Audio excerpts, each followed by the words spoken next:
如果我哋對人嘅愛只留喺心入邊，咁可能仲未係聖靈果子講緊嗰種恩慈。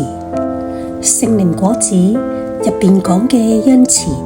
其實唔係單靠我哋改好自己嘅品格，恩慈係神改變我哋睇人嘅眼光，唔再問佢值唔值得，佢配唔配得，而係學習用神嘅角度去睇每一個人。因為聖靈所結嘅恩慈唔係只喺心入邊嘅感覺，而係一種行得出嚟嘅愛，係人睇得到、感受得到㗎。呢份恩慈嘅源頭唔係喺我哋自己身上，係神嘅屬性啊。當神嘅愛進入我哋裏面，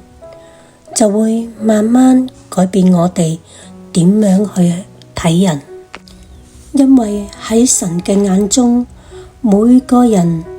都係按住佢嘅形象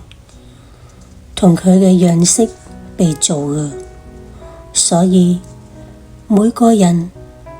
都係值得被愛嘅。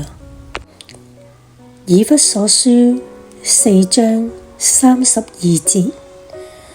並要以恩慈相待，存憐憫的心，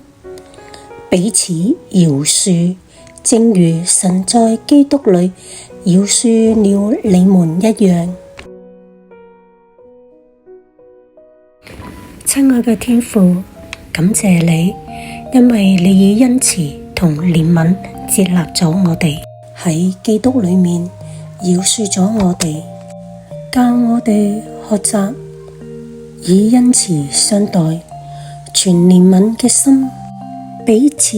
饒恕，就正如